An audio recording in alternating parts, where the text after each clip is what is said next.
तो बच्चों कैसे हैं आप सब। बहुत बहुत स्वागत है आपका आज की इस वीडियो में। आज की इस वीडियो में हम देखने वाले हैं बच्चों क्लास 12th का इंग्लिश कोर जो आपका सब्जेक्ट है, इसका ये एक इम्पॉर्टेंट पेपर होने वाला है।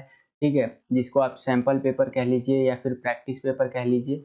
तो इससे पहले जिनको नहीं पता, मैंने इंग्लिश कोर जो आपका ये सब्जेक्ट है इसका एक सैम्पल पेपर करवा दिया है। ये हमारा सैम्पल पेपर या प्रैक्टिस पेपर नंबर 2 है। ठीक है, आपको पता होगा बच्चों आपके बोर्ड एग्जाम्स चल रहे हैं और आपका जो 13 मई को, जी हाँ बच्चों 13 मई 2022 को जो बोर्ड एग्जाम होने वाला है उसके लिए बहुत ज़्यादा इम्पॉर्टेंट होने वाला है, क्योंकि 13 तारीख को आपका इंग्लिश कोर का पेपर है। ठीक है, इसीलिए हम लोग ये सीरीज लाए हैं जिसके अंदर मैंने आपको बताया ना, कम से कम 10 और ज़्यादा से ज़्यादा 12 या 15 आपको मैं प्रैक्टिस पेपर करवाने का प्रयास करूँगा, जैसे कि हिंदी में हमने तैयारी की थी। तो चलिए वीडियो को शुरू करते हैं। तो देखिए बच्चों, इंग्लिश कोर है आपका, ठीक है, और इसका जो पेपर होगा आपका ये 2 घंटे का होगा, यानी 2 घंटे टाइम अलाउ किया जाएगा आपको पेपर करने के लिए। जो पेपर होगा आपका वो 40 नंबर का होगा। और साथ ही साथ एक चीज और मैं बता दूं, ये जो पेपर है आपका इंग्लिश कोर, इसका आपका जो सब्जेक्ट कोड है आपका वो है 301। आपको जो एडमिट कार्ड मिला होगा उसके अंदर आप मैच कर लीजिएगा। उसके बाद अगर हम आगे चलते हैं, थोड़ा सा देखते हैं कि किस तरह से आपका बोर्ड का पेपर आएगा। तो सेम इसी तरह से आपका बोर्ड का पेपर आएगा, कुछ इस तरह से सीरीज लिखा हुआ होगा। और ये जो है हमारा सेट 2 है, तो वही सेट 1 से लेके सेट 4 तक आएगा आपका। कोई सा भी आपको सेट मिल सकता है। ये जो मैं आपको पेपर करवा रहा हूँ ये सेट 2 है, ठीक है। उसके बाद इस तरह से कोड नंबर लिखा हुआ होगा और यहाँ पर रोल नंबर के लिए इस तरह से सेक्शन दिया होगा। कुछ बातें यहाँ पर लिखी हुई होंगी जिसको आप पढ़ना चाहे तो पढ़ सकते हैं। उसके बाद यहाँ पर कुछ बातें बता रखी हैं कि आप चेक कर लीजिए। ये जो क्वेश्चन पेपर है इसमें 13 पेज आपको प्रिंट हुए मिलेंगे, खाली पेजों को छोड़ के 13 आपको प्रिंटेड पेजेस मिलेंगे। उसके बाद और भी बातें बता रखी है और उनमें एक है कि 6 क्वेश्चंस आपसे पूछे जाएंगे इंग्लिश कोर के पेपर में। नीचे चलेंगे तो यहाँ बोला गया है कि 15 मिनट आपको टाइम अलाउ किया जाएगा पेपर को पढ़ने के लिए। 10:15 पे आपको 10:15 AM जो है यानी सुबह सुबह आपको पेपर मिल जाएगा और 10:30 तक आपका पेपर शुरू हो जाएगा। 15 मिनट आप पेपर को पढ़ सकते हैं। 10:30 से आपको पेपर करना है और उसके बाद 2 घंटे के बाद आपका पेपर खत्म हो जाएगा। ठीक है, आगे चलते हैं। अब हम लोग थोड़ा सा जनरल इंस्ट्रक्शन समझ लेते हैं। तो यहाँ बताया गया है कि ये जो पेपर होगा आपका, इसके अंदर 3 सेक्शंस होंगे आपके। ठीक है, पहला सेक्शन होगा रीडिंग, दूसरा राइटिंग और तीसरा होगा लिटरेचर वाला सेक्शन। और बोला गया है कि जो आपको क्वेश्चंस अटेम्प्ट करने हैं वो जो स्पेसिफिक इंस्ट्रक्शंस दिए गए हैं फॉर ईच पार्ट, उसके अकॉर्डिंग, यानी कि हर एक क्वेश्चंस के लिए अलग अलग सेक्शंस में अलग अलग इंस्ट्रक्शंस दिए गए हैं, तो उसके अकॉर्डिंग आपको ये पेपर करना है। तो हम लोग चलते हैं सेक्शन ए की तरफ, जिसको आप हिंदी में खंड क बोलते हैं। सेक्शन ए जो है हमारा रीडिंग वाला होने वाला है। 14 नंबर का ये टोटल सेक्शन होने वाला है, यानी कि इस सेक्शन के अंदर जितने भी क्वेश्चंस पूछे जाएंगे वो टोटल जो मार्क्स कैरी करेंगे वो 14 करेंगे। ठीक है, तो देखिए सेक्शन ए में जो पहला क्वेश्चन होगा आपका वो होगा इस तरह से कि read the following passage carefully and answer the questions that follow. ठीक है, तो आपको यहाँ पर ये पैसेज दे दिया है। ठीक है, डुगोंग से संबंधित है। डुगोंग कौन है? एक सी काउ है, यानी कि समुद्र में रहने वाला जीव है। जैसे कि आपने शार्क देखा होगा, शार्क मछली, आपने डॉल्फिन्स देखे होंगे ना, बहुत सिमिलर है ये डॉल्फिन्स जैसे होते हैं ना जो आपके समुद्र में रहते हैं। तो डुगोंग भी समुद्र में रहने वाले एक टाइप के डॉल्फिन आप समझ सकते हैं। तो उसके बारे में यहाँ पर आपका पैराग्राफ दे रखा है, तो इस पैराग्राफ के अकॉर्डिंग आपको आंसर लिखना है। ठीक है, जो भी आपसे क्वेश्चन पूछे जाएंगे उनका आंसर आपको इनमें से ढूंढना है और उसके अकॉर्डिंग इनमें से हिंट भी ले सकते हैं आप और आंसर देना है। ठीक है, तो चलिए समझते हैं। तो देखिए यहाँ पर लिखा हुआ है कि based on your understanding of the passage answer any 8 questions from the 9 given below, यानी कि यहाँ पर आपको 9 क्वेश्चन दिए गए हैं। ठीक है, 9 में से टोटल आपको 8 क्वेश्चन अटेम्प्ट करने हैं और यहाँ पर देखिए 1 into 8 is equal to 8 marks, यानी कि 1 नंबर का एक क्वेश्चन होगा और टोटल आपके 8 क्वेश्चन करेंगे तो आपको 8 नंबर मिल जाएंगे, अगर आपको 8 क्वेश्चन सही होंगे तो। ठीक है, हम लोग चलते हैं फर्स्ट क्वेश्चन की तरफ। तो पहला क्वेश्चन है, पहले क्वेश्चन का पहला भाग कि according to the passage what do dugongs eat. ठीक है, यानी कि ये जो पैसेज है इसके अनुसार जो डुगोंग नाम का ये जो जीव है जो समुद्र में रहता है वो क्या खाते हैं। तो बताया गया है कि सी ग्रास एंड अदर, ठीक है, जो एक्विटीज है aquatic vegetation found in the area. कहने का मतलब ये है कि यहाँ जो क्षेत्र में पाए जाने वाले जो समुद्री घास होता है या अन्य जलीय जीव जंतु होते हैं उनको ये लोग खाते हैं। कौन खाते हैं? डुगोंग्स खाते हैं। और ये कहाँ रहते हैं? समुद्र के अंदर रहते हैं। ठीक है। तो और यहाँ पर एक और चीज मैं आपको ऐड करना चाहूंगा वीडियो के अंदर कि मेरी इंग्लिश थोड़ी सी वीक है, लेकिन मैं आपको 100 जो मेरी तरफ से है वो 100% दूंगा आपका पेपर सॉल्व करवाने के लिए। ठीक है। कहीं कहीं प्रोनाउंसिएशन में थोड़ी गलतियां हो सकती हैं, तो आप उसको एडजस्ट कर लीजिएगा और समझ जाइएगा। मैं आपको जो पेपर है वो इंग्लिश में, तो पेपर तो हमारा इंग्लिश का है, जाहिर सी बात है, लेकिन उसकी जो हिंदी है, चाहे क्वेश्चन की हिंदी हो या आंसर की हिंदी हो, सारा मैं करवाते चलूंगा लाइन बाय लाइन, यहाँ पर आप समझिए। ठीक है। तो चलिए वीडियो में वापस आते हैं दूसरे क्वेश्चन पे। तो दूसरा क्वेश्चन देखिए क्या पूछा है कि what characteristic feature of dugong make them similar to elephants and different from dolphins. ठीक है। यानी कि यहाँ पर बोला गया है कि डुगोंग की क्या विशेषता है जो उन्हें हाथियों के समान और डॉल्फिन से अलग बनाती है। ठीक है। तो ये आपको बताना है। तो यहाँ पर देखिए इस तरह से आंसर आपको लिखना है। यहाँ पर आप देख सकते हैं ट्रंक लाइक अपर लिप, यानी कि जो सूंड और जैसा ऊपरी होठ होता है। ठीक है। जो कि जो डुगोंग होता है ना उसको हाथियों के समान बनाता है। ठीक है। उसके बाद बोला गया है अनलाइक डॉल्फिन्स एंड अदर, जो हमारे जो सीट सेंस सी होते हैं, काउ होते हैं, have two nostrils and no nasal fin होता है। ठीक है। यानी कि डॉल्फिन और अन्य जो सीतासी होते हैं, यानी अन्य जीव होते हैं, उनके विपरीत समुद्री गायों के 2 नथुने होते हैं और कोई भी जो है सो कि पृष्ठीय पंख नहीं होता। ठीक है। तो इस तरह से ये डॉल्फिन से अलग होते हैं। तो मतलब जैसे डॉल्फिन मैंने बताया ना समुद्र में रहते हैं, तो उस तरह से ये भी समुद्र में रहते हैं। ठीक है। मैं काफी सिमिलर बताया था, हालांकि ये उनसे अलग होते हैं।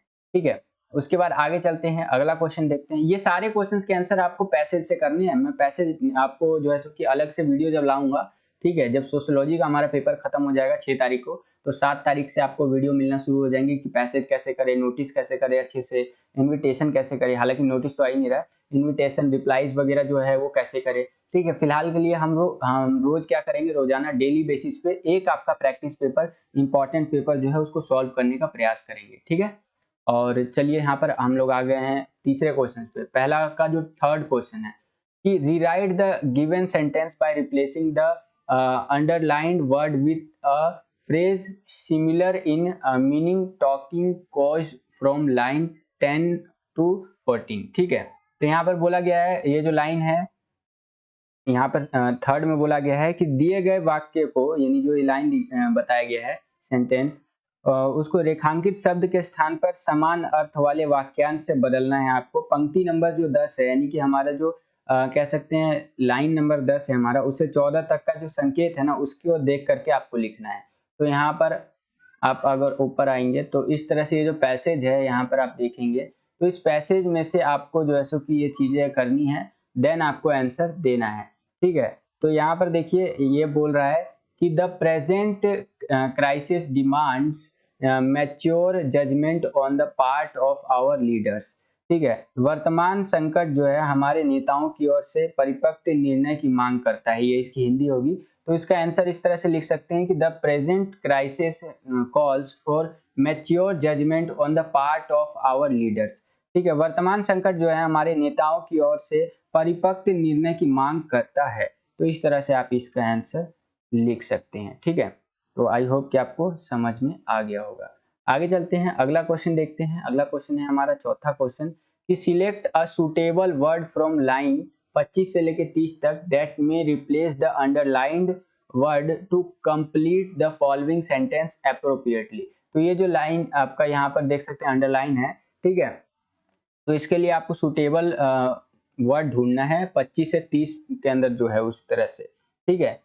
तो यही चीज है, यहाँ पर देखिए कि निम्नलिखित वाक्य को उचित रूप से पूरा करना है। 25 से 30 की जो पंक्तियां हैं उसमें से एक उपयुक्त शब्द का आपको चयन करना है, एक वर्ड ढूंढना है जो कि ये जो अंडरलाइन शब्द है ना, ये जो यहाँ अंडरलाइन अनसेफ लिखा हुआ है उसको प्रतिस्थापित कर सकता है। ठीक है ना। तो यहाँ पर आप ढूंढ सकते हैं बच्चों इस तरह से वुल्नरेबल। ठीक है। तो इस तरह से इसका उत्तर लिख सकते हैं, यानी कि असुरक्षित। यहाँ अनसेफ लिखा है तो इसको यहाँ पर उसके अंदर से यानी कि पैराग्राफ में से ढूंढ के आप ये लिख सकते हैं। ठीक है, उसके बाद आगे चलते हैं, अगला क्वेश्चन देखते हैं। 5वां क्वेश्चन है कि what could be the role of community in dugong conversation. ठीक है, यानी कि अगर हम इसका क्वेश्चन हिंदी में समझे तो जो डुगोंग होते हैं ना, उसका संरक्षण जो है में समुदाय की क्या भूमिका हो सकती है। ठीक है, तो इस तरह से क्वेश्चन पूछा है आपसे, तो उसके संरक्षण कैसे कर सकते हैं हम लोग इस तरह से डुगोंग्स की, क्योंकि ज्यादा से ज्यादा वो विलुप्त होते जा रहे हैं, कई उसका शिकार हो रहा है, बहुत जगह देखा जा रहा है।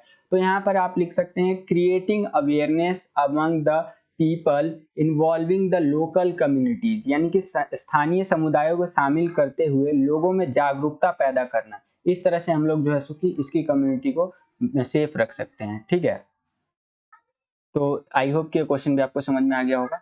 ये सारा का सारा क्वेश्चंस के आंसर जो आपको पैराग्राफ में से ढूंढ के देने हैं, ध्यान रखिएगा। ठीक है, अगला क्वेश्चन है 6ठा क्वेश्चन कि which aquatic conditions are favourable for dugong population. कहने का मतलब यह है कि जो डुगोंग होते हैं ना, ठीक है, तो उनकी आबादी के लिए कौन सी जलीय परिस्थितियां अनुकूल है। ठीक है, तो यहाँ पर देखिए लिखा हुआ है इंग्लिश में कि shallow tropical waters, sea grass, ठीक है, एक्वाटिक वेजिटेशन। ठीक है, तो इस तरह से आप इसका इंग्लिश लिख सकते हैं। हिंदी में अगर समझे तो इनके लिए कौन सी परिस्थितियां अनुकूल है, जलीय परिस्थितियां, तो वो है उथले उष्णकटिबंधीय जल वाला जगह, समुद्री घास की जो जगह होती है वो बढ़िया होती है, जलीय वनस्पति भी बढ़िया होती है। तो इस तरह से आप इसका आंसर लिख सकते हैं। तो आई होप कि आपको जो है सो कि इतना समझ में आया होगा। ठीक है, और अगर वीडियो पसंद आ रहा हो तो वीडियो को लाइक भी करते चलिए, इससे हमारा मोटिवेशन बढ़ता है और वीडियोस बनाने के लिए। ठीक है, आगे हम लोग आ गए हैं अगले प्रश्न पे। ये 6ठा हो गया था। 7वां प्रश्न देखिए क्या पूछ रहा है कि how is the natural habitat जो है of dugong at risk due to natural events. ठीक है, कहने का मतलब ये है कि प्राकृतिक घटनाओं के कारण जो डुगोंग है ना, उनका प्राकृतिक आवास कैसे खतरे में है। ठीक है, यानी कि उनकी रहने की जगह जो है वो कैसे खतरे में है। तो यहाँ पर आंसर लिख सकते हैं आप, loss of sea grasses due to cyclones and high energy, जो है कि टीडाल स्ट्रॉम जो आते हैं उसकी वजह से, यानी कि चक्रवात वगैरह जो आते रहते हैं। ठीक है, और ज्यादा से ज्यादा जो ज्वारीय तूफान आता रहता है, जिससे कि क्या हो रहा है, समुद्र की जो घासें हैं उनका हानि होता जा रहा है। तो इस वजह से इनका जो प्राकृतिक परिवेश है जहाँ पर ये रहते हैं, ठीक है, ये खतरे में है। ठीक है, तो आई होप कि आपको समझ में आ गया होगा। आगे चलते हैं, अगला क्वेश्चन देखिए 8वां क्वेश्चन। इसी पहले में 8वां क्वेश्चन क्या पूछ रहा है कि which human activities need to be checked, यानी चेक करने की जरूरत है, to save dugongs from extinction. ठीक है, तो क्वेश्चन आपका ये है कि डुगोंग को विलुप्त होने से बचाने के लिए किन मानवीय गतिविधियां जो है उनकी जांच करने की आवश्यकता है। ठीक है, तो यहाँ पर आप इंग्लिश में इस तरह से लिख सकते हैं कि राइडिंग ऑफ स्पीड बोट्स, यानी कि स्पीड बोट्स की सवारी जो है इसकी जांच करने की आवश्यकता है, ताकि इनको विलुप्त होने से बचाया जा सके। ठीक है, कन्वर्जन ऑफ कोस्टल फॉरेस्ट, ठीक है, यानी कि तटीय वनों का जो है रूपांतरण होना चाहिए। उसके बाद है हाई बोट ट्रैफिक जो है, यानी कि उच्च नाव यातायात जो है उसकी जो है उसकी जांच होने की जरूरत है। ठीक है, तो उसके बाद है अगला कि Gill knitting and dynamite fishing. ठीक है, डायनामाइट फिशिंग कहने का मतलब यह है कि गिल जाल जो होता है और डायनामाइट मछली पकड़ना, इन सबको जो है उसकी जांच करने की जरूरत है। तो ये कुछ है, इस तरह से आप इसका हिंदी में आप समझ सकते हैं और इंग्लिश में इस तरह से लिख सकते हैं।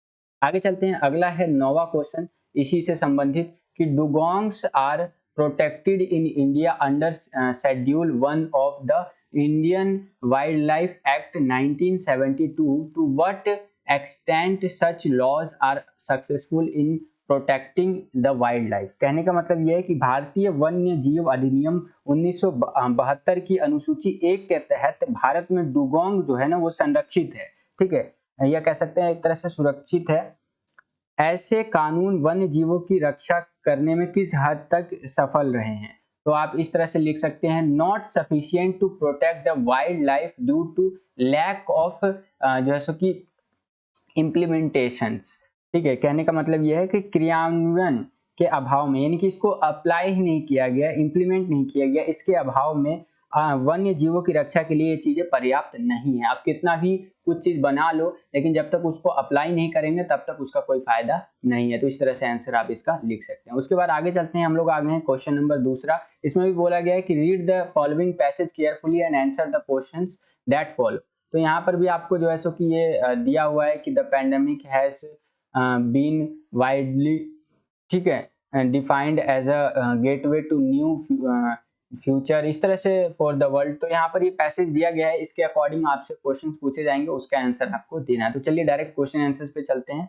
ठीक है, देखिए जब भी मैं आपको पिछले वाले वीडियो में भी बताया था कि जब भी आपको फिगर दे दिया जाए कुछ इस तरह से, यहाँ पर आप देखेंगे तो ये फिगर दे दिया है, तो जब इससे रिलेटेड क्वेश्चंस आपसे पूछे देंगे ना, तो आपको इसका आंसर्स देने में बहुत आसानी होगा, क्योंकि आपको यहाँ हिंट मिल गया कि 81%, 60%। अब यहाँ से रिलेटेड ये देखिए, इससे रिलेटेड क्वेश्चंस आपसे पूछ सकते हैं। तो जब भी आपको पेपर में इस तरह का फिगर, यहाँ पर आप जो देख रहे हैं इस तरह का फिगर आपसे मतलब आपको दे दिया पैसेज के अंदर, तो आपकी तो बल्ले बल्ले है, ये मान के चलिए।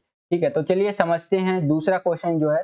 तो दूसरे क्वेश्चन में ये आपको इंस्ट्रक्शन दिया है कि यहाँ पर पढ़िए कि based on your understanding of the passage answer any 6 out of 7 questions given below. यानी कि आपको 6 प्रश्न को उत्तर देने हैं। 7 आपको टोटल क्वेश्चन प्रोवाइड करवाए गए हैं, जिसमें से आपको 6 क्वेश्चंस के उत्तर देने हैं। और आपको कितने मार्क्स मिलेंगे? तो आपको मिलेंगे 6 नंबर, 6 क्वेश्चंस को अटेम्प्ट करने के लिए। यानी कि एक क्वेश्चन हमारा कितने नंबर का हो गया? 1 नंबर का एक क्वेश्चन हो गया। ठीक है, तो इस तरह से आपको इसका उत्तर देना है। तो चलिए दूसरा जो क्वेश्चन है उसका पहले भाग पे चलते हैं। पहले में क्या क्वेश्चन पूछा है कि what does the researchers mean by saying the millennials are fundamentally divided. ठीक है, कहने का मतलब ये है कि शोधकर्ता का यह कहने का क्या अर्थ है कि शताब्दी मौलिक रूप से विभाजित है।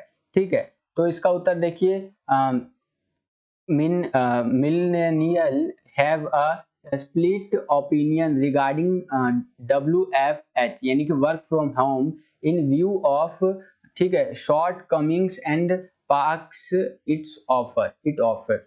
ठीक है, कहने का मतलब ये है कि जो मिलेनियल्स है, ठीक है, मिलेनियल्स है, तो उसकी वर्क फ्रॉम होम के बारे में कमियों को इसके द्वारा दिए जाने वाले लाभों को देखते हुए एक विभाजित राय है। यानी कि अलग जो है कि राय है उनकी, अलग एडवाइस है, एक तरह से कह सकते हैं। तो इस तरह से आपको ये देखिए क्वेश्चंस जो है आपके जो है कि सिलेबस में से नहीं आएगा, इसलिए बिल्कुल आपके सर के ऊपर से जा रहा होगा कि सर ये क्या बता रहे हैं। तो देखिए मैं आपको कोई ऐसा चीज नहीं बता रहा हूँ जो कि आपका आउट ऑफ सिलेबस है। ठीक है, मतलब एक तरह से आउट ऑफ सिलेबस ये, क्योंकि ये कोई सा भी पैसेज उठा करके दे देंगे आपको। ठीक है, तो आपको उसके अकॉर्डिंग फंक्शन करना आना चाहिए कि कैसे उस पैसेज को सॉल्व करना है। ये सारे आंसर जो मैं बता रहा हूँ ये पैसेज में दिए हुए हैं ऑलरेडी। ठीक है, थोड़ा बहुत अलग हो करके दिया हुआ है, यानी कि डिटो लाइन आपको देखने को मिल जाएगा, कोई कोई क्वेश्चन का, कोई कोई क्वेश्चन का नहीं मिलेगा। तो आपको अपने अकॉर्डिंग जो है आंसर देना है। ठीक है, तो बिल्कुल भी चिंता मत कीजिए, मैं आपके लिए ट्रिक वाली वीडियोस भी लाऊंगा कैसे आप जो है कि इन पैसेज को सॉल्व कर सकते हैं। उसके बाद आगे चलते हैं। दूसरे में ये बोला है कि comment a possible reason for the second most common complaint about work from home as started in the survey। ठीक है, stated in the survey। ठीक है, यानी कि सर्वेक्षण, यानी कि जब सर्वे हुआ था ना, तो उसमें बताए गए वर्क फ्रॉम होम के बारे में दूसरी सबसे आम शिकायत जो है उसकी संभावना और कारण जो है इस पर टिप्पणी करना है कि यानी कि जो वर्क फ्रॉम होम होता है हमारा, ठीक है, तो उसमें दूसरी सबसे बड़ी कंप्लेन क्या रहती है? तो वो ये रहती है कि 60% ऑफ द जो है सो कि हमारा मिलेनियल्स है ना, तो found in difficult to balance household chores and office work due to blurring boundaries between home and work. ठीक है, कहने का मतलब यह है कि घर और काम के बीच की जो सीमाएं हैं वो धुंधली होने के कारण जो 60% मिलेनियल्स है उनको घर के कामों और ऑफिस के कामों में संतुलन बनाने में मुश्किल होती है। यानी कि घर का काम करे या फिर ऑफिस का काम करे, वर्क फ्रॉम होम में ये एक आम चिंता है। ठीक है, उसके बाद आगे चलते हैं। तो अगला क्वेश्चन देखिए किस तरह से पूछा गया है कि right one conclusion that can be drawn from the findings of the survey and its expected future impacts। तो कहने का मतलब ये है इस क्वेश्चन का कि एक निष्कर्ष लिखिए जो सर्वेक्षण के निष्कर्षों और इसके संभावित भावी प्रभावों से निकाला जा सकता है। ठीक है, तो इस तरह से लिख सकते हैं कि the survey found that despite numerous issues significant positive aspect. The WFH work from home hampers productivity and result in mounted stress level। ठीक है, कहने का मतलब ये है कि सर्वेक्षण में पाया गया है ना कि जब सर्वे किया गया है इन चीजों को लेकर के तो पाया गया है कि कई महत्वपूर्ण सकारात्मक पहलुओं के बावजूद जो वर्क फ्रॉम होम होता है ना हमारा, वो उत्पादकता को बाधित करता है। जो भी उत्पादकता होने वाली है उसको बाधित करता है और इसके परिणाम स्वरूप हम लोग ये कह सकते हैं कि ये तनाव का जो स्तर है यानी कि स्ट्रेस का लेवल है इसको बढ़ा देता है। ठीक है, तो इससे तनाव का लेवल बढ़ जाता है। तो इस तरह से इसका आंसर आप लिख सकते हैं। ये सारे के सारे क्वेश्चंस जो है मैंने बता रहा हूँ आपको, ये पैसेज में दिए हुए हैं। उसके बाद है अगला, यहाँ पर चौथा क्वेश्चन है आपसे पूछा हुआ कि what can be conclude by the percentage of the सर्वे। ठीक है, participants who reported working without colleagues as unsatisfactory with reference to the figure number 1। तो ये जो आपका फिगर 1 है उसका आपको इसके संदर्भ में आपको इसका उत्तर देना है। तो इसका क्वेश्चन हिंदी में इस तरह से होगा कि चित्र 1 के संदर्भ में सर्वेक्षण प्रतिभागियों के प्रतिशत से क्या निष्कर्ष निकाला जा सकता है जिन्होंने सहकर्मियों यानी कि जो उनके कलीग्स के बिना काम करना चाहा है और असंतोषजनक बताया है इस चीज को। ठीक है, तो 55% ऑफ द सर्वे पार्टिसिपेंट्स जो है यानी कि जब सर्वे किया गया तो 55% लोगों ने ये रिपोर्ट किया कि वो वर्किंग करते हैं विदाउट कलीग्स और ये बिल्कुल असंतोषजनक है यानी अनसेटिस्फैक्ट्री है। Missing social interaction at work यानी कि जो उनका सोशल इंटरेक्शन वगैरह होता है ना वो वर्क पे वो मिस करते हैं और with family and friends as a major problem during the pandemic in many creativity. ठीक है, driven fields missing them work was a major challenge. कहने का मतलब यह है कि सर्वेक्षण के 55% प्रतिभागियों ने सहकर्मी के बिना काम करना असंतोषजनक बताया है और महामारी के दौरान एक बड़ी समस्या के रूप में काम पर परिवार और दोस्तों के साथ सामाजिक संपर्क का अभाव रहा है। कई में रचनात्मक से प्रेरित क्षेत्रों में टीम वर्क का गायब होना एक बड़ी चुनौती है यानी कि टीम वर्क तो देखने को मिला ही नहीं वर्क फ्रॉम होम वगैरह के अंदर। तो इस तरह से आप इसका आंसर लिख सकते हैं। उसके बाद है पांचवा कि यूक्लिडेट the most common and least common complaints about work from home as stated in the survey. तो ये आपका क्वेश्चन है कि सर्वे में बताया गया है कि वर्क फ्रॉम होम के बारे में सबसे आम और कम से आम, ठीक है, शिकायतों को स्पष्ट करना है। ठीक है,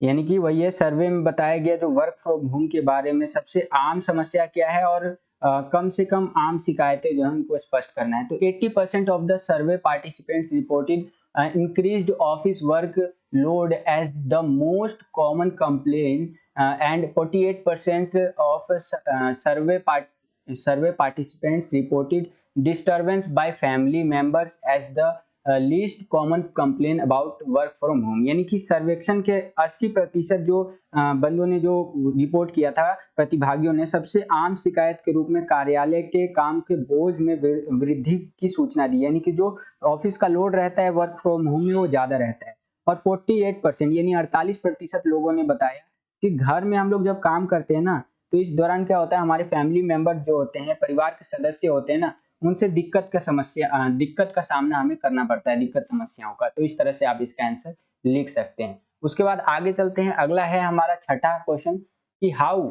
जो है वर्क फ्रॉम होम वाज पर रिसीव्ड अर्लियर सब्सटेंट विथ रीजन। कहने का मतलब यह है कि जो वर्क फ्रॉम होम को पहले कैसा माना जाता था कारणों सहित आपको जो है सो कि पुष्टि करना है।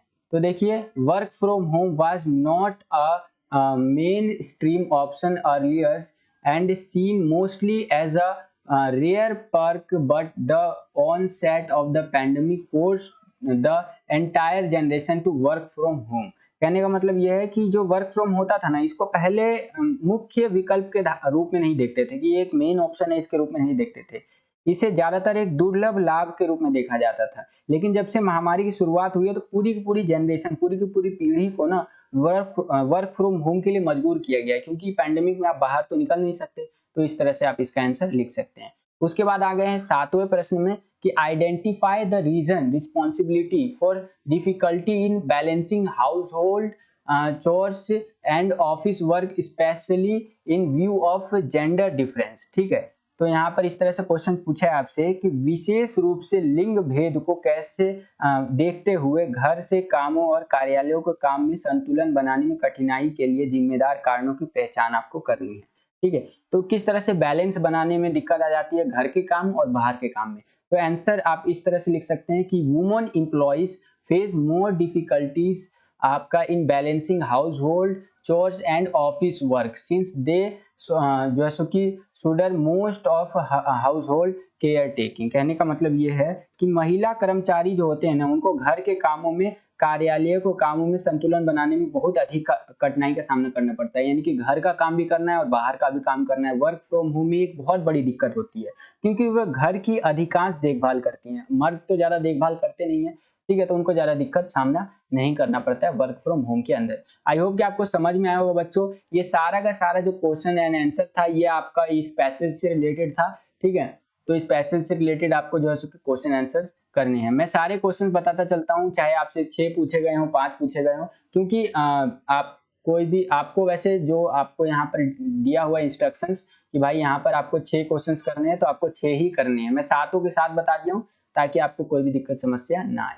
ठीक है, आगे चलते हैं। अगला प्रश्न, अब हम लोग सेक्शन बी पे आ गए हैं, जो कि आपका राइटिंग वाला है। इसके अंदर ग्रामर से क्वेश्चंस आएंगे। ये 8 नंबर का हमारा सेक्शन होने वाला है। ठीक है, तो देखिए क्वेश्चन नंबर 3 जो है हमारा, ये बोल रहा है कि you are a student of Lakshmi public school. आप लक्ष्मी पब्लिक स्कूल के स्टूडेंट है, Model Town Delhi. The school is holding its annual function at 5:30 PM on 21st May 2022. The education minister has consented to be chief guest. Design an invitation card to be send the parents and other invitees. ठीक है, यानी इसमें word limit आपका जो होगा ये 50 होगा और 3 नंबर का आपका ये क्वेश्चन है। ठीक है, तो ये क्वेश्चन क्या है इसको समझिए एक बारी। इसमें बोल रहा है कि आप जो है Lakshmi public school Model Town Delhi के छात्र हैं। स्कूल जो है आपका वो शाम 5:30 बजे जो है अपना जो वार्षिक समारोह होता है, यानी एनुअल फंक्शन जो होता है, हमारा एनुअल डे होता है, उसको सेलिब्रेट करेगा, आयोजित करेगा। ठीक है, 21 मई 2022 को शिक्षा मंत्री ने मुख्य अतिथि बनने के लिए सहमति दे दी है। माता पिता और अन्य आमंत्रितों को आपको जो है सो कि भेजे जाने वाले एक निमंत्रण कार्ड को आपको डिजाइन करना है। शब्द सीमा जो रहेगी आपकी 50 रहेगी और 3 अंक के अंदर आपको डिजाइन मतलब 3 अंक मिलेंगे अगर आपने अच्छे से किया तो मैंने आपके लिए यहाँ पर एक तरह से इनविटेशन कार्ड डिजाइन कर दिया है। कुछ आपको फूल पत्ती बनाने की जरूरत नहीं है। इस तरह से आप लिख सकते हैं कि the principal staff and student of Lakshmi public school Model Town Delhi request the pleasure of your company annual day celebration. बिल्कुल इसी तरह से आपको लिखना है ऑन सैटरडे 21 मई, यानी कि इस तारीख को इस टाइम पे हम लोग मना रहे हैं। कहाँ पे मना रहे हैं? स्कूल ऑडिटोरियम में मना रहे हैं। ठीक है, यहाँ पर अरविंद सिंह लवली हॉनरेबल हमारे एजुकेशन जो मिनिस्टर है, ये यहाँ पर रहेंगे चीफ गेस्ट। RSVP आप यहाँ पर लिख देंगे, फिर यहाँ पर ऑफिसर ये जो है, और कुछ अगर आप स्पेशल इंस्ट्रक्शंस देना चाहते हैं तो आप यहाँ पर लिख सकते हैं। तो इस तरह से आप इनविटेशन कार्ड बना सकते हैं और ये इनविटेशन आएगा आपका टर्म 2 के अंदर। तो आई होप कि आपको समझ में आ गया होगा। 3 नंबर का रहेगा आपका ये क्वेश्चन। उसके बाद आगे चलते हैं, तो हम लोग आ गए हैं चौथे प्रश्न पे। इसमें बोला है कि अटेम्प्ट करना है आपको कोई भी एक क्वेश्चन। चौथे में 2 क्वेश्चन दिया गया है, ए और बी में से कोई एक अटेम्प्ट कर लीजिएगा आप। ठीक है, तो यहाँ पर देखिए चौथे का ए है आपका, क्वेश्चन पूछ रहा है कि यू आर कशिश या कैलाश है आप, ठीक है, और रेजिडेंट यहाँ रहते हैं इस तरह से, और आपका जो क्वालिफिकेशन है इस तरह से। तो आपको एक जो है सो कि क्या करना है, जॉब एप्लीकेशन लिखना है 120 से 150 शब्दों में, और आपको अपना रिज्यूम भी उसमें लगाना है। ठीक है, तो जॉब एप्लीकेशन कुछ इस तरह से आएगा, थोड़ा और डिफरेंट आ सकता है। ठीक है, और उसके नीचे आपको एक चॉइस में दिया है कि आप ऊपर वाला नहीं करना चाहते तो नीचे वाला कर सकते हैं कि यू आर श्वेता या Shivam head of history club of ASN public school Janakpuri Delhi. Your school organize heritage awareness program in your school to create awareness regarding our जो मॉन्यूमेंट्स है। Write a report on this program in about 120 to 150 words. आपका ये question है ये 5 number का पूछा जाएगा आपसे। तो इसकी हिंदी आप इस तरह से समझ सकते हैं कि आप जो है ASN public school Janakpuri Delhi के इतिहास क्लब के जो है कि श्वेता इनके हेड है, एक तरह से आपका नाम या तो श्वेता है या शिवम है और आप हेड है, एक प्रमुख है। हमारा जो स्मारकों के बारे में जागरूकता पैदा करने के लिए, यानी कि जो हेरिटेज साइट्स है, हेरिटेज है सॉरी, उनके बारे में जागरूकता पैदा करने के लिए आपके स्कूल ने आप जैसे कि एक विरासत जागरूकता कार्यक्रम आयोजित किया है। इस कार्यक्रम पर आपको 120 से 150 शब्दों में एक रिपोर्ट लिखना है 5 नंबर के अंदर।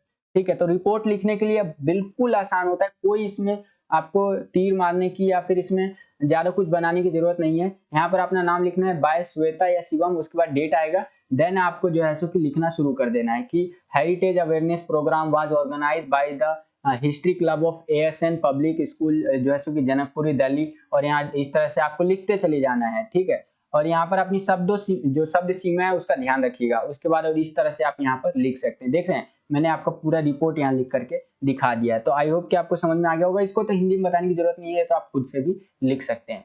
आगे चलते हैं।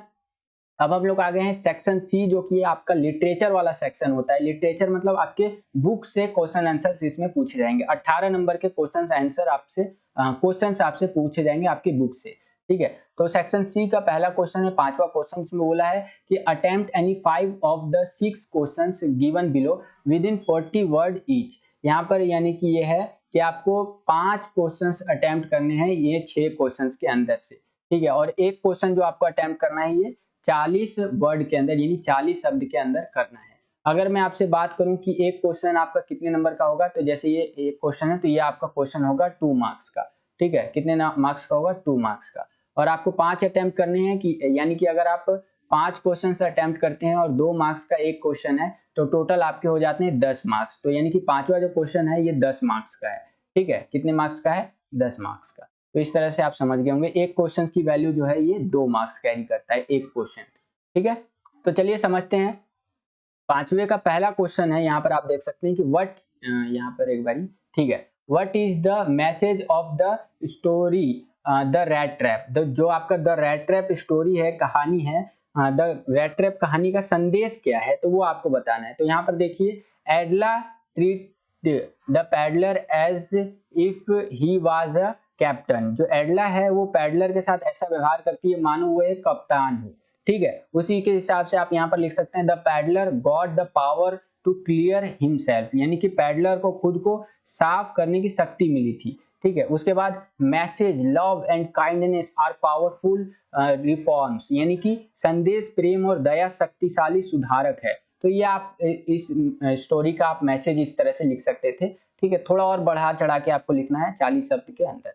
ये हिंट के लिए मैं आपको बता रहा हूँ। उसके बाद अगले प्रश्न पे आते हैं। 5वें का दूसरा है कि हाउ डिड, ठीक है, synthetic Indigo become a problem for poor, जैसे कि हमारे पेशेंट्स है उनके लिए। ठीक है, यानी कि कृत्रिम नील जो है इनकी खेती इस तरह से गरीब किसानों के लिए कैसे एक समस्या बन गई थी।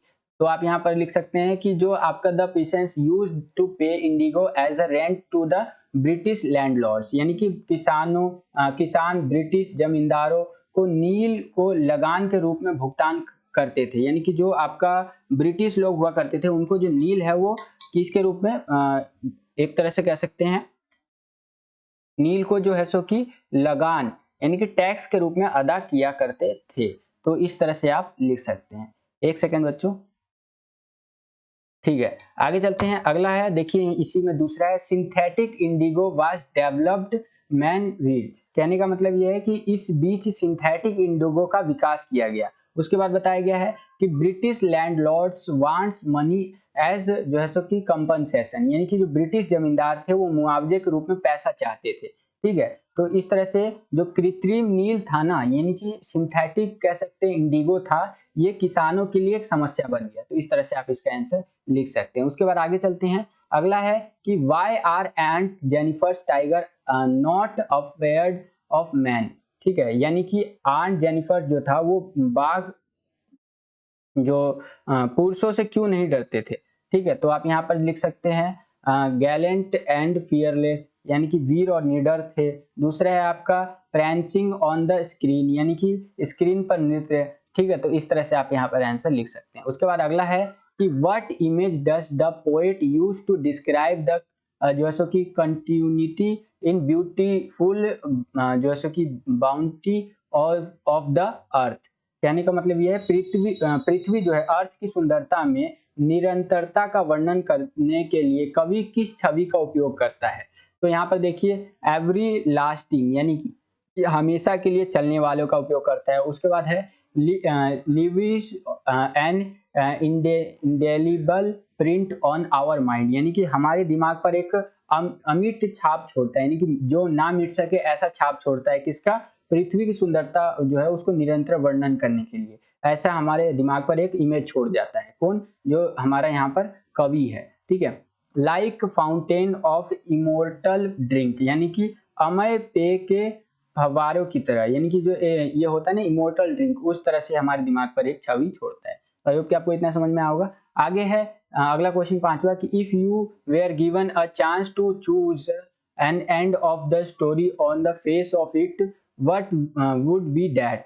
कहने का मतलब ये है कि यदि आपको on the face of it कहानी जो है ना उसका अंत चुनने का मौका दिया जाए तो आप वहां मतलब तो वहां क्या होगा आपके अकॉर्डिंग, ठीक है। तो आंसर जो है कुछ इस तरह से आप लिख सकते हैं यहाँ पर कि happy and of the story, यानी कि कहानी का एक सुखद अंत होना चाहिए। उसके बाद है Derry saves mister Lamb to his handicap, ठीक है, यानी कि डेरी ने श्रीमान जो लैम्प थे ना उनको उसकी अपंगता से बचाया। उसके बाद है बोथ बिकम गुड फ्रेंड्स, यानी कि दोनों अच्छे दोस्त बन जाते हैं। तो इस तरह से आप इसका आंसर लिख सकते हैं। उसके बाद आगे चलते हैं, अगला क्वेश्चन है छठा कि what was the new phase that Jack referred to with respect to Joe, ठीक है, यानी कि वह नया चरण क्या था जिसे जैक ने जो के संबंध यानी जो के संबंध में संदर्भित किया है। वो नया चरण क्या था जिसे जैक ने जो के संदर्भ में संदर्भित किया था, ठीक है, संबंध में संदर्भित किया था। तो आंसर इस तरह से लिख सकते हैं कि was no longer a passive listener, ठीक है, बिकम इंक्यूसिटिव, ठीक है, यानी कि निष्क्रिय श्रोता नहीं रहा और जिज्ञासा बन गया। इस तरह से asked questions cross check fact from mother और फादर, यानी कि पूछे गए प्रश्न माता या पिता से क्रॉस चेक किए गए और तथ्य भी, ठीक है। उसके बाद है insisted that skunk's story ended on a happy note, यानी कि जोर देकर कहा कि स्कंक की कहानी एक सुखद अंत पर समाप्त हुई है, ठीक है। तो इस तरह से आप इसका आंसर लिख सकते हैं। उसके बाद आगे चलते हैं, छठे प्रश्न में इस पेपर का आखिरी क्वेश्चन है ये कि यहाँ पर बोला गया है answer any two of the following in about 120 to 150 word each, यानी कि आपको दो क्वेश्चन का आंसर देना है 120 से 150 शब्दों के अंदर, ठीक है। एक क्वेश्चन की लेंथ मतलब एक क्वेश्चन कितना मार्क्स कैरी करता है, 4 मार्क्स, और दो क्वेश्चंस का आंसर देना है तो ये जो आपका छठा क्वेश्चन है ये टोटल 8 मार्क्स कैरी करता है, ठीक है। एक क्वेश्चन कितने नंबर का है, 4 नंबर का, ध्यान रखिएगा। तो चलिए समझते हैं छठे का पहला क्वेश्चन क्या पूछ रहा है हमसे यहाँ पर कि give evidence from the story the rattrap to bring out the differences in the character of the iron master and his daughter, ठीक है। कहने का मतलब यह है कि आयरन मास्टर और उसकी बेटी के चरित्र में अंतर को सामने लाने के लिए कहानी द रेड ट्रैप से सबूत देने हैं, यानी कि आयरन मास्टर और उसकी बेटी का जो चरित्र था, कैरेक्टर था, ठीक है, उसके अंदर आपको अंतर बताना है जो आपका रेड ट्रैप कहानी है ना उसके आधार पर। तो इस तरह से इसके वैल्यू पॉइंट्स आप लिख सकते हैं कि iron master and his daughter totally different, यानी कि जो आयरन मास्टर था और उसकी बेटी जो थी बिल्कुल ही अलग थी, ठीक है। और आयरन मास्टर प्राउड मैन था, ठीक है, यानी कि जो आयरन मास्टर था वो एक अभिमानी व्यक्ति था। उसके बाद आप लिख सकते हैं कि mistook peddler as an old regimental comrade, यानी कि एक पुराने रेजिमेंटल कॉमरेड के रूप में पैडलर को गलत समझा उसने, ठीक है। उसके बाद आप लिख सकते हैं कि tried to help him out of his sense of pride, यानी कि गर्व की भावना से बाहर निकलने में उसकी मदद करने की कोशिश की गई। उसके बाद आप लिख सकते हैं कि realised mistake peddlers to be honest, यानी कि गलती करने वालों को बेईमान समझ लिया, ठीक है। तो इस तरह से आप इसका आंसर लिख सकते हैं। ये कुछ वैल्यू पॉइंट्स है। Warn him of calling the sheriff, ठीक है, यानी कि उसे शेरिफ को बुलाने की चेतावनी भी दी, ठीक है। इस तरह से आप लिख सकते हैं। ये हम अंतर स्पष्ट कर रहे हैं पैडलर के जो द रैट ट्रैप था ना उसके अकॉर्डिंग, उस कहानी के according. Worried about his silver spoons, ठीक है, यानी कि अपनी चांदी की चम्मचों के लिए चिंतित था, ठीक है। On the other hand the iron masters daughter, यानी कि दूसरी ओर आयरन मास्टर की जो बेटी थी वो दयालु थी, काइंड लेडी थी। ये अभी तक हमने जो बात किया ना, ये आयरन मास्टर के बारे में बात किया। अब हम लोग बात करेंगे आयरन मास्टर की डॉटर यानी उसकी बेटी के बारे में। तो काइंड लेडी थी, wanted to help the peddler, यानी कि दयालु भी थी वो और पैडलर की मदद करना चाहती थी वो, ठीक है। जबकि आयरन मास्टर ने धमकी दे दी उसको, पैडलर को। उसके बाद है ट्रीट हिम विथ रेस्पेक्ट, यानी कि उसके साथ सम्मान से पेश आया वो, ठीक है, इस तरह से। Her kind nature change the peddler, यानी कि उसके दयालु स्वभाव ने पैडलर को बदल दिया। Made him a good person, यानी कि उसे एक अच्छा इंसान बनाया, ठीक है। तो ये कुछ अंतर था, आप कह सकते हैं द रैट ट्रैप कहानी के आधार पर आयरन मास्टर कैसा था। ये ऊपर जो लाइनिंग मैंने बताई ये आयरन मास्टर के बारे में है, और उसकी जो बेटी थी, डॉटर थी, वो कैसी थी। उसके बाद आगे चलते हैं। तो अगला क्वेश्चन है, दूसरा क्वेश्चन, कि reflecting on the story what did you feel about Evans having the last laugh, ठीक है, यानी कहानी पर विचार करते हुए इवांस के आखिरी हंसी के बारे में आपने क्या महसूस किया, ठीक है। तो यहाँ पर आप इस तरह से लिख सकते हैं वैल्यू पॉइंट से आंसर में, कि governor reached the hotel Evans surrendered, यानी कि जो गवर्नर था वो होटल पहुंचे और इवांस ने सरेंडर कर दिया, ठीक है। Evans disclosed his plan, Evans ने अपना योजना का खुलासा किया, ठीक है।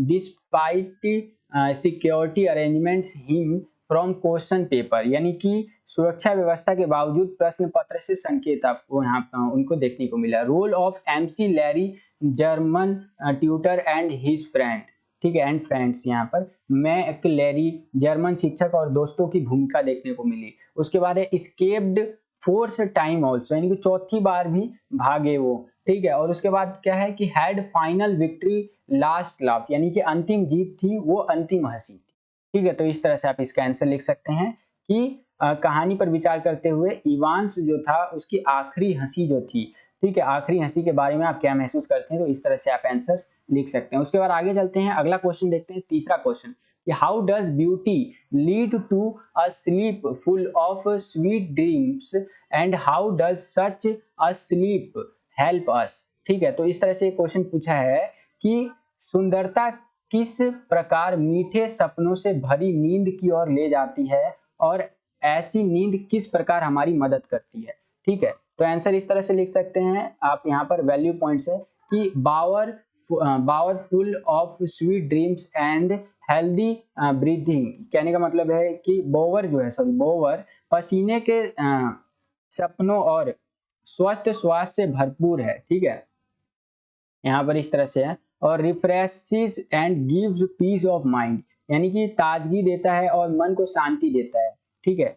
उसके बाद है रीलिव्स trials and tribulations of life, यानी कि राहत देता है जीवन के परीक्षण और क्लेश से, ठीक है।